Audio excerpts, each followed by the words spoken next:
সুপ্রিয় দর্শক, রূপসী বাংলা টেলিভিশনের সমসাময়িক আলোচনার অনুষ্ঠান থেকে আপনাদের সকলকে জানাচ্ছি অনেক অনেক শুভেচ্ছা। আমাদের মাঝে আজকে স্টুডিওতে উপস্থিত রয়েছেন দৈনিক নওরোজের নির্বাহী সম্পাদক শরীফুল হক পাভেল। পাভেল ভাই, আপনাকে আমাদের অনুষ্ঠানে স্বাগত। জি বাদল ভাই, আপনাকে অসংখ্য ধন্যবাদ স্টুডিওতে আমন্ত্রণ করার জন্য। ধন্যবাদ। প্রথমে যে বিষয়টি নিয়ে আলোচনা করতে চাই সেটি হচ্ছে, কিছুক্ষণ আগে এনসিপির সাথে বৈঠক করেছে জাতীয় ঐক্যমত্য কমিশন। কমিশনের বৈঠক শেষে এনসিপির সদস্য সচিব সাংবাদিকদের সামনে তাদের আলোচনার বিষয়গুলো তুলে ধরেছেন। এ ব্যাপারে যদি আপনি একটু আলোকপাত করেন। জি, আপনাকে ধন্যবাদ। আমরা ইতিমধ্যে জেনেছি এনসিপি সদস্য সচিব বলেছেন যাতে কোনোভাবে আর কোনো ফ্যাসিবাদ এবং স্বৈরতন্ত্র ফিরে আসতে না পারে সে পথ অবরুদ্ধ করা এবং জবাবদিহিতাপূর্ণভাবে গণতান্ত্রিক ব্যবস্থা ক্ষমতার ভারসাম্য নিশ্চিত করা। আমরা ইতিমধ্যে এও জেনেছি, উনি বলেছেন, আমাদের এনসিপি সদস্য সচিব বলেছেন, একই সাথে এই জুলাই সনদ আইনি ভিত্তি পরিপূর্ণভাবে লাভ করতে হবে। এই বিষয়ে সংগ্রাম তাদের অব্যাহত রেখেছে। যতক্ষণ পর্যন্ত জুলাই সনদের আইনি ভিত্তি না হবে ততদিন পর্যন্ত তাদের চেষ্টা চলমান থাকবে। জি, ধন্যবাদ। ধন্যবাদ আপনাকে। আরেকটি বিষয় নিয়ে আলোচনা করতে চাচ্ছি, সেটি হচ্ছে নভেম্বরে তারেক রহমান দেশে ফিরছেন। সুনির্দিষ্ট দিনক্ষণ ঘোষণা এবং বিএনপির 200 আসনের প্রার্থিতা, যারা প্রার্থী হবে তাদেরকে গ্রিন সিগন্যাল দেওয়া হবে নভেম্বরে, এবং জোট গঠনের একটি প্রক্রিয়া চলছে। এ ব্যাপারে যদি আপনি একটু আলোকপাত করেন। জি, ধন্যবাদ বাদল ভাই। আপনি জানেন, অনেক জল্পনা কল্পনার অবসান ঘটিয়ে আপনার ইতিমধ্যে সেই সময় এসেছে। অনেক বিএনপির লক্ষ লক্ষ বিএনপির নেতাকর্মী তারা অধীর আগ্রহে অপেক্ষায় ছিলেন যে তাদের নেতা, তাদের তারেক রহমান কবে দেশে ফিরবেন।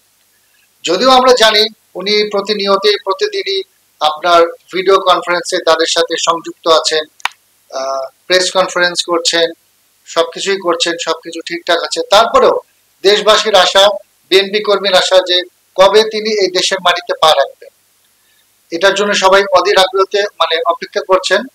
তো যাই হোক, আমরা ইতিমধ্যে জেনেছি বিএনপির আপনার স্থায়ী কমিটির সদস্য সালাউদ্দিন আহমেদ উনি বলেছেন, উনি বিষয়টি নিশ্চিত করেছেন যে এই নভেম্বর মাসেই উনি দেশে ফিরতে পারেন। এই নভেম্বর মাসে তার আসার কথা, এই বিষয়টি উনি নিশ্চিত করেছেন। আর আমরা ইতিমধ্যে জেনেছি আপনার এই নভেম্বর মাসে 200 আসনের প্রার্থীদের গ্রিন সিগন্যাল দেওয়া হবে। যারা নমিনেশন পেতে যাচ্ছে, যারা পেতে যাচ্ছেন 200 প্রার্থীজন আপনার আসনে আপনার গ্রিন সিগন্যাল দেওয়া হবে। আমরা ইতিমধ্যে জেনেছি, এটা আমাদের সালাউদ্দিন আহমেদ উনি বলেছেন। আর সম্ভবত 100 আসন রাখা হয়েছে যদি জোট হয়, জোটের শরিকদের দেওয়ার জন্য তারা 100 আসন বরাদ্দ রেখেছে। এই বিষয়ে আমরা এই পর্যন্ত আমরা এই বিষয়টি আর কি জেনেছি। মানে যদি জোট হয় তাহলে জোটের প্রার্থীদেরকে আসন দেওয়ার জন্য কিছু আসন বলতে আপনারা উল্লেখ করেছেন যে 100 আসন রেখে দিয়েছে, হয়তোবা ওই 100 আসন থেকে তাদের জোটের লোকদেরকে দেওয়ার একটা সম্ভাবনা রয়েছে। জি জি। তো তারপর উনি বলেছেন যে রাজনীতির মাঠে যতদিন যাবে সামনে আরো জিনিসটা ক্লিয়ার হবে, বিষয়টা সবার কাছে ক্লিয়ার হবে যে বিষয়টা কি হয়। যদি আপনার জোট হয় 100 আসন তাদের জন্য বরাদ্দ রেখেছে, প্লাস আপনার 200 জন প্রার্থীদের তো আমি আগেই বললাম যে ওনাদের জন্য একটা গ্রিন সিগন্যাল দেওয়া হয়েছে। এই বিষয়টি আমাদের বিএনপি স্থায়ী কমিটির সদস্য উনি নিশ্চিত করেছেন। ধন্যবাদ। তো এটার সাথে আমি একটু সম্পৃক্ত যে প্রশ্নটি করতে চাচ্ছি সেটি হচ্ছে যে এই যে 200 আসনে প্রার্থীদেরকে গ্রিন সিগন্যাল দিবে, এই 200 আসনে কি ধরনের প্রার্থী হওয়া উচিত, প্রার্থীদের নমিনেশন দেওয়া উচিত, বা সাধারণ, আপনি যেহেতু সাংবাদিকতা করেন দীর্ঘদিন ধরে, আপনি নিশ্চয়ই জানেন, তৃণমূলে বা সাধারণ মানুষের সাথে নিশ্চয়ই কথা বলেন, সেখানে কি এই ধরনের কোনো মেসেজ পাচ্ছেন যে এই ধরনের সংসদ সদস্য, এই ধরনের মানসিকতার লোক আমরা চাই, এরকম কি মেসেজ আপনার কাছে রয়েছে সাধারণ মানুষের পক্ষ থেকে? জি, আমি যত সম্ভব সাধারণ মানুষদের সাথে কথা বলেছি, তাদের দাঁড়ে গিয়েছি, তাদের বক্তব্য নিয়েছি। তারা এটাই চায় যে একজন ত্যাগী নেতা, একজন দেশপ্রেমিক, এরকম একজন মানুষকে তারা আপনার সংসদ সদস্য বলেন বা দলের কর্মী বলেন, নেতা বলেন, এইসব মানুষদেরকে তারা চায়। এটা যারা শুধু তারাই বলতে না, আমরা সবাই চাই।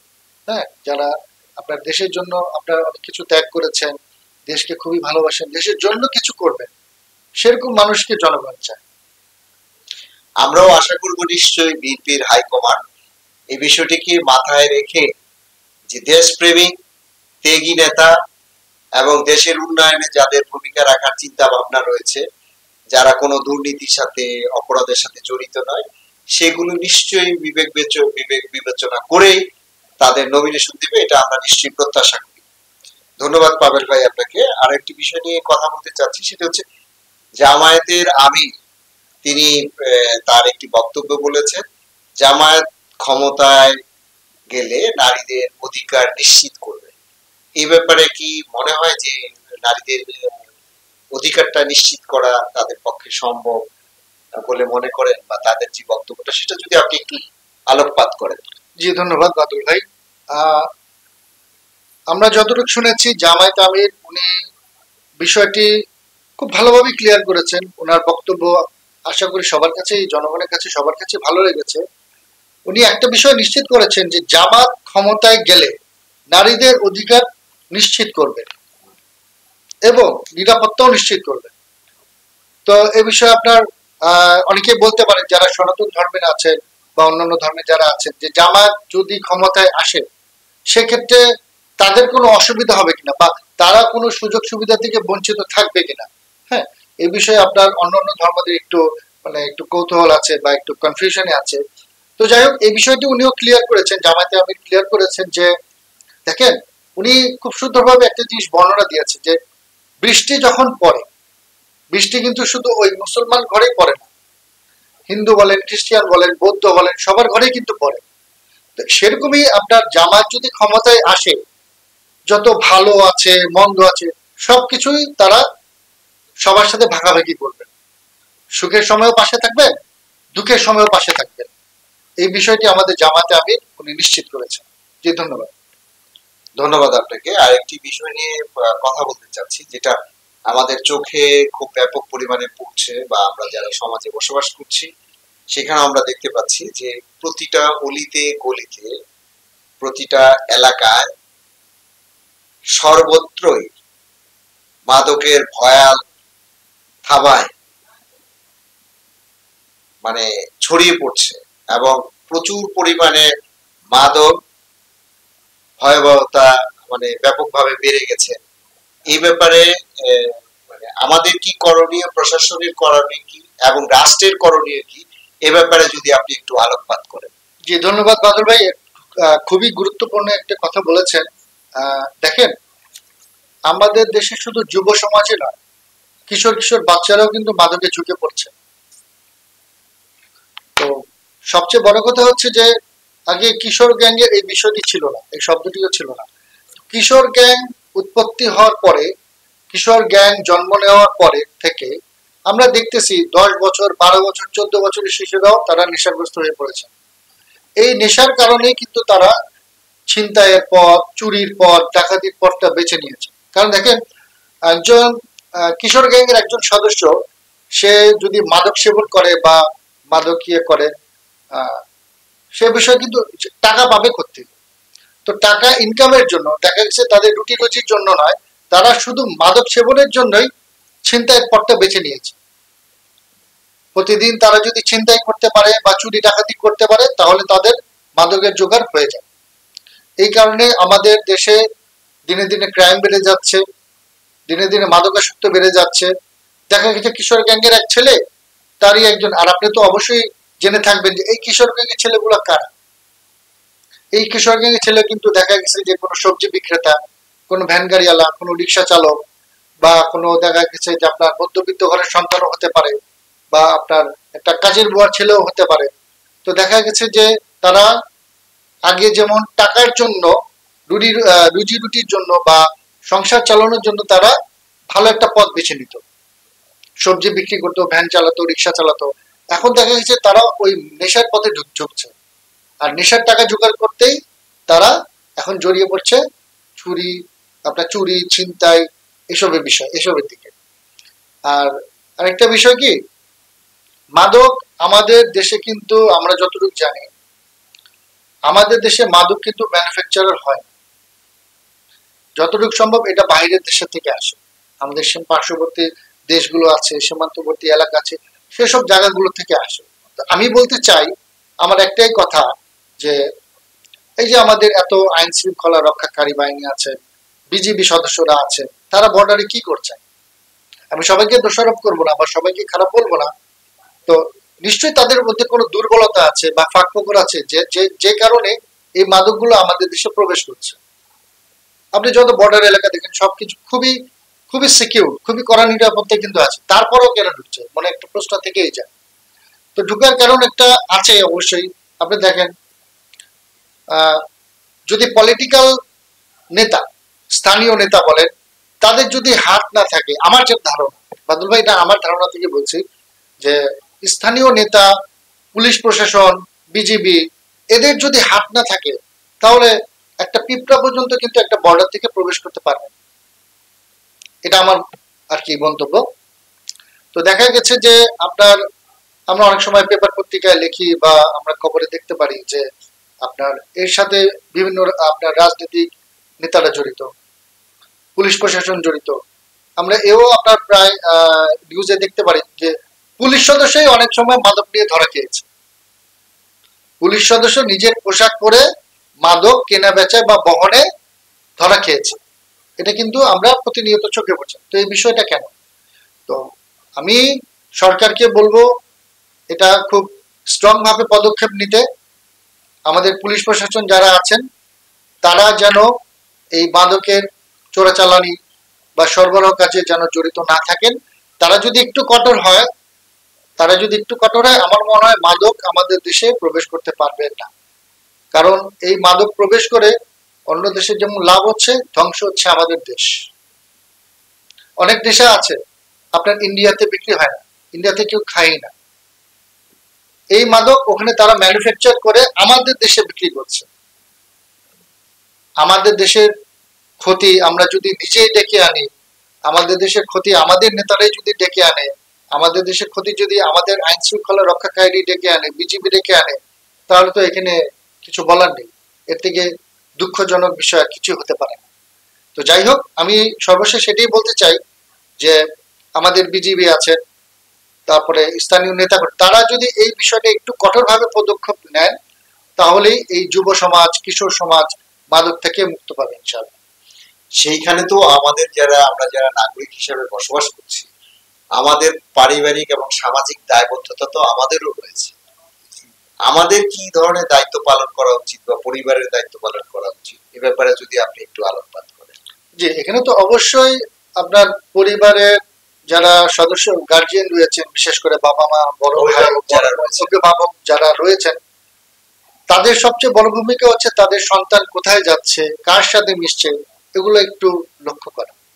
অনেক বাবা মা আছে, দেখা গেছে যে আপনার ছেলে কোথায় গেল কোনো খবর রাখছে না, কার সাথে মিশছে সেটাও খবর রাখছে না।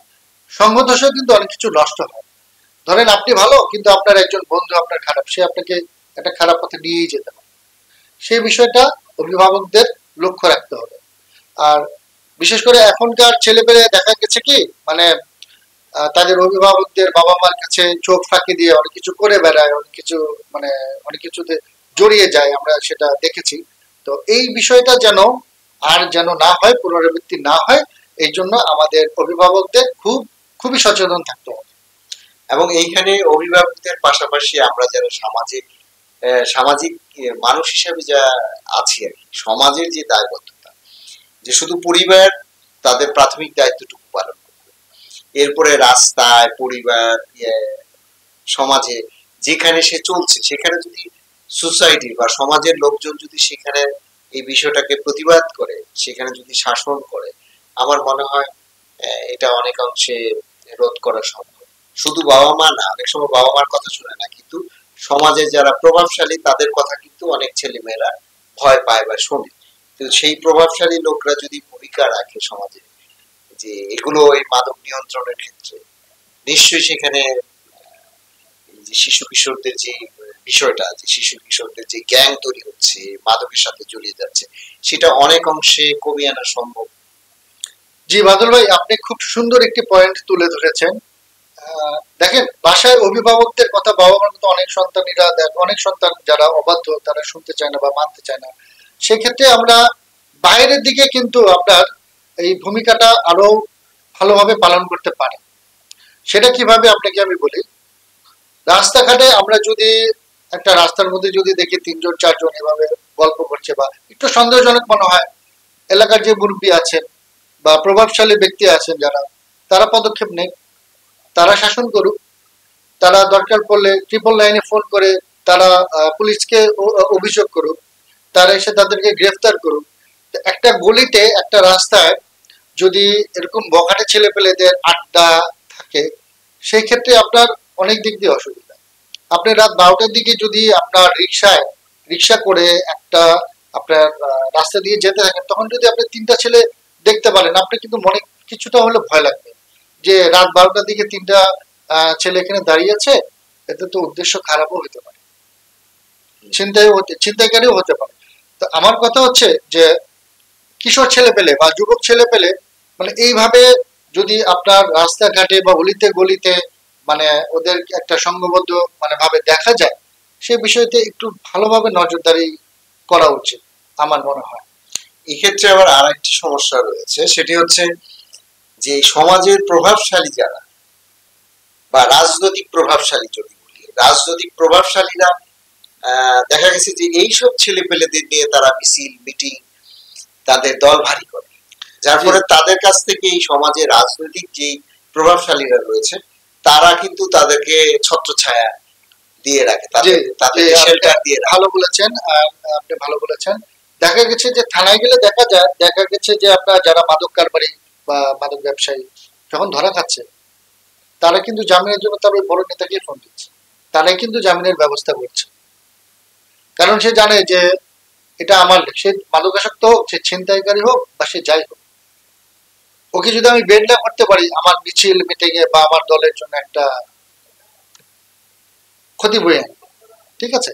তো দেখা গেছে এই প্রশ্রয়টা বেশিরভাগ ক্ষেত্রে আপনার নেতারাই দিচ্ছে। হ্যাঁ, যারা আপনার রাজনৈতিক নেতারা আছে তারাই দিচ্ছেন।